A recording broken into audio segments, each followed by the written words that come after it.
الله سبحانه وتعالى في كلامه الكريم والفرقان المجيد واعتصموا بحبل الله جميعا ولا تفرقوا صدق الله مولانا.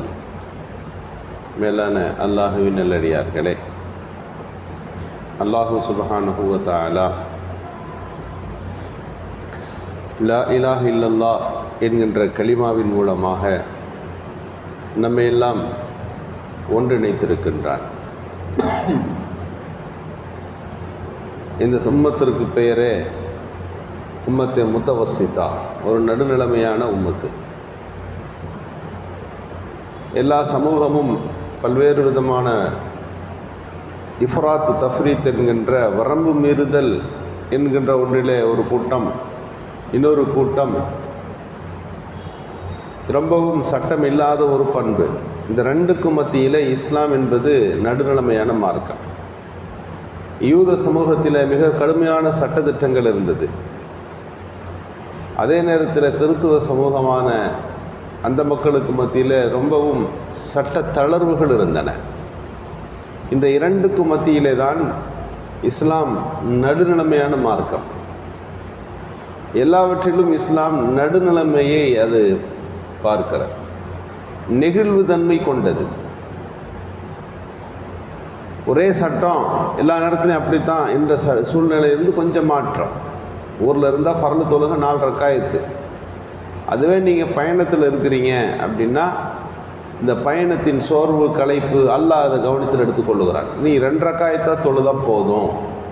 அங்கே ஒரு விதி விலக்கு வருவதை பார்க்கிறோம். பனு இஸ்ரவேல் சமூகத்தினுடைய இந்த சட்டத்திட்டங்களை சொல்லுகின்ற போது, ஒரு நஜீஸு பட்டுவிட்டால் அந்த இடத்த வெட்டி அந்த துணியை கீழே போட்டுறணும். அது நஜீஸை சுத்தம் பண்ணுனா அது ஆடை சுத்தம் ஆகாது என்று அவர்கள் புரிந்தார்கள். இஸ்லாம் அதை சுத்தப்படுத்தினால் அது சுத்தமாயிடும், அந்த பயன்படுத்துறது தப்பு இல்லை. இங்கே வித்தியாசப்படுகிறது அல்லவா? ஒரு தவறு செய்தால் அல்லாஹ் தஆலா கொஞ்சம் கால தாமதம் கொடுக்குறான். எவ்வளோ தாமதம் கொடுக்குறான்? எவ்வளோ சீக்கிரம் தௌபா செய்ய முடியுமோ நீங்கள் தௌபா செய்யுங்க. பிற்படுத்துகிறாயா? உனக்கு கடைசி நேரம் வரை இருக்கிறது. என்ன நேரம்? சக்கராத்து வர்றதுக்குள்ள நீ செஞ்சது அத்தனையும் தவறு, நம்முடைய வாழ்க்கை போங்கு தவறு, இவ்வளவு காலம் அல்லாஹ்விற்கு நான் மாறுபட்டு நடந்து விட்டேன் அப்படின்றத ஒரு மனிதன் புரிந்து, யாரெல்லாம் நான் தௌபா செய்கிறேன் அப்படின்னா சக்கராத்துக்கு முன்னால் அந்த மனிதனுடைய இந்த தௌபா ஏற்றுக்கொள்ளப்படும். பனு இஸ்ரவேல் சமுதாயத்தில் அப்படி இல்லை, இவ்வளோ கால தாமதம்லாம் கிடையாது. ஒருத்தர் தப்பு செஞ்சாருன்னா அது கொஞ்ச நேரத்தில் உணர்வார் இது தவறுன்னு. அந்த உணர்கிற தருணத்திலேயே தௌபா செய்யணும். யாரெல்லாம் நான் செஞ்சுட்டேன் நீ செய்ய மாட்டேன்னு சொல்லணும். தௌபா செய்யாவிட்டால் அந்த பாவம் மன்னிக்கப்படாது. இஸ்லாத்தில் அந்த மன்னிப்புக்கான நேரம் அதிகப்படுத்தப்பட்டிருப்பதை நாம் பார்க்கிறோம். இப்படி ஒவ்வொரு சட்டங்களாக எடுத்து பார்க்கிற போது இஸ்லாம் இலகுவான ஒரு தன்மையை கொண்டிருக்கிறது. ஒன்றை சொல்லிவிட்டால் அது அப்படியே செய்ய வேண்டும் என்பதல்ல. அதில் சூழ்நிலைக்கு தகுந்த மாதிரி அன்றைக்கு இருக்கக்கூடிய மனித மனங்களின் மன ஓட்டங்களை கருத்திலே கொண்டு சில சட்டங்கள் இருக்கும். ரசூலுல்லாஹி ஸல்லல்லாஹு அலைஹி வஸல்லம் சொல்லுகிறார்கள் அல்லவா, காபத்துல்லாவுக்கு 2 வாசல் படியோடு அது நீளமான ஒரு கட்டிடம் தான், அதை மாற்றணும் தான், ஆனால் செய்ய முடியாது என்னால். உண்மைதான், ஆனால் அதை செஞ்சால் குழப்பம் வருன்றதுனால நான் செய்ய விரும்பலை. நபிகள் ஸல்லல்லாஹு அலைஹி வஸல்லம் உண்மை என்று சொன்னாலும் கூட அந்த உண்மையை செய்கிற போது வேறு ஏதாவது ஒரு பிரச்சனை வரும் என்று நினைத்தால் அந்த உண்மைக்கு கூட சில நேரங்களே மௌனங்களே பதிலாக இருந்தது. ரசூலுல்லா கடைசி வரைக்கும் அது செய்யலை. ரசூலுல்லா காலத்துக்கு பிறகு தான் காபத்துல்லாவை பெருசாக கட்டினாங்க. ரசூலுல்லாவுடைய நினைப்புக்கு தகுந்த மாதிரி அந்த காபத்துல்லாவை மாற்றி அமைத்தார்கள். செவ்வக வடிவத்தில் 2 வாசல் படிகளோடு கட்டி, இதுதான் இப்ராஹிம் அலைஹிஸ்ஸலாம் காலத்தில் இந்த இப்படித்தான் காபத்துல்லா இருந்தது என்று மக்களிடத்தில் சொன்னபோது ரசூலுல்லா சொன்ன அதே குழப்பம் வந்துடுச்சு. அடுத்தவர் மாற்றினார். இமாம் மாலிக் ரஹ்மத்துல்லாஹி அலைஹி சொன்னார்கள் கடைசியாக, காபத்துல்லா ரசூலுல்லா காலத்தில் இருந்த மாதிரியே எல்லா காலத்திலும் இருக்கட்டும். ஒவ்வொரு மன்னர் மாற்றி மாற்றி நீங்கள் கட்டிக்கிட்டே இருந்தீங்கன்னா ஒரு விளையாடுற இடமா காபத்துல்லா மாறிடும். எனவே யாரும் இதற்கு மேல் காபத்துல்லாவை மாற்றி அமைக்கிறேன், இப்ராஹிம் அலைஹிஸ்ஸலாம் காலத்தில் இருந்த மாதிரி காபாவா, ரசூலுல்லாஹி ஸல்லல்லாஹு அலைஹி வஸல்லம் இருந்த காலத்தில் உள்ள காபாவான்ற சர்ச்சையை இந்த உம்மத்தில் விட்டுருங்க. நாம் இங்கே கவனிக்க வேண்டியது, ரசூலுல்லாஹி ஸல்லல்லாஹு அலைஹி வஸல்லம் அவர்கள் இதை செய்கிற போது என்ன சொன்னார்கள்?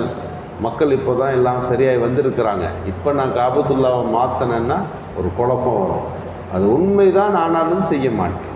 இங்கே நாம் கவனிக்க வேண்டும், சில நேரங்களில் இஸ்லாம் மனிதர்களுடைய சூழ்நிலைக்கு தகுந்தாற் போல அது தன்னுடைய சட்டத்திட்டங்களை அதை அமைத்து கொள்ளுகின்ற, மக்களை அரவணைத்து கொள்ளுகின்ற ஒரு பாங்கை பார்க்கிறோம்.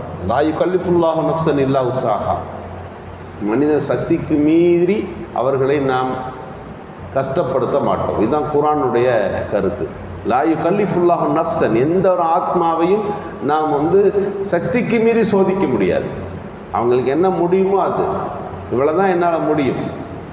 அல்லாஹ் பெரிய சட்டங்களை போடுகிறான். மையத்துகளை சாப்பிடாதீர்கள், ஹுர்ரிமத் அலைக்குமுல் மையித், தானாக இறந்தவைகளை சாப்பிடக்கூடாது. வத்தமு வலஹுல் ஹிந்தீர் என்றெல்லாம் சொல்லு. இல்லாம் மனில் துர்ற, எல்லாம் சட்டம்தான். ஆனால் ஒரு ஆளுக்கு பாலைவனத்தில் மாட்டி அவருக்கு சாப்பிட்றதுக்கு, உயிரை காப்பாற்றிக்கிறதுக்கு வழியே இல்லைன்னு வந்தால் அவர் என்ன செய்வார்? அல்லாஹ் அதை கவனிக்கிறான். சட்டம்தான் இதெல்லாம். ஆனால் அங்கே அவருக்கென்று ஒரு சில மாற்று திட்டத்தை அங்கே சொல்லுகின்றான். அவர் உயிர் காப்பாற்றிக்கிற அளவுக்கு இதை செஞ்சால் தவறல்ல. மையத்து தான், செத்த மையத்து சாப்பிடக்கூடாது. ஆனால் அவர் மாட்டி இருக்கக்கூடிய, அகப்பட்டிருக்கிற நிலைமை என்னென்னா, அவருக்கு ஏதாவது கொஞ்சோடத்தை நீங்கள் உண்ண கொடுக்காவிட்டால் அவர் மௌத்தாயிடுவார். என்ன செய்யலாம்? இப்போதும் அந்த ஆயத்து அந்த இடத்துல இருக்குமான்னா அல்லாஹ் அதற்கு அனுமதி கொடுக்கிறான். நிர்பந்தம் வந்தால் நீங்கள் இதில் பயன்படுத்தி கொள்வதில் தவறல்ல என்கின்ற வசனத்தையும் அல்லாஹ் சேர்த்தே சொல்லுகின்றார். நபிகள் ஸல்லல்லாஹு அலைஹி வஸல்லம் ஒரு யுத்தத்தில் இருந்தாங்க. ஒரு கல் ஒரு சஹாபி தலையில் பட்டுருச்சு, மண்டை உடைந்து போனது. அவருக்கு ஜனாபத்து குளிப்பு ஏற்பட்டுருச்சு, குளிக்கணும், மண்டையில் அடிபட்டிருக்கு. அவர் கட்டு போட்டிருக்கிறார். சஹாபிகள்கிட்ட கேட்குறார், இப்போது எனக்கு ஜனாபத்து குளிப்பு ஏற்பட்டுருச்சு, தலையில் காயம் ஏற்பட்டிருக்கு, நான் குளிச்சு தான் ஆகணுமா, என்ன சொல்கிறீங்கன்னு கேட்டேன். அப்போது சஹாபிகள் எல்லாம் சொன்னாங்க, அன்றைக்கு இருந்த சட்டத்தின்படி அவங்க தெரிஞ்ச வரைக்கும் குளிக்காமல் எப்படி ஜனாபத்து போகும், குளிச்சுட்டு தான் நீங்கள் தொழுகணும். அப்படி இல்லை, காயம் பட்டிருக்குதே, இல்லை ஜனாபத்துக்கும் குளிச்சு தான் ஆகணும்ட்டாங்க. நபிகள் பெருமானார் ஸல்லல்லாஹு அலைஹி வஸல்லம் அங்கே தான் இருக்கிறார்கள். அங்கே இது கேட்கப்பட்டிருந்தால் அதுக்கான பதில் கிடைத்திருக்கும். அதுதான் சட்டம். இந்த சட்டத்தில் எந்த மாற்றமும் இல்லை என்று அவர்கள் ஒரு சட்டத்தை சொன்னார்கள். அந்த சஹாபி குளித்தார், தண்ணி மண்டையில் பட்டுச்சு, தண்ணீர் உள்ளே போனால் என்ன நடக்கும்? அவருக்கு உடனடியாக மௌத்து.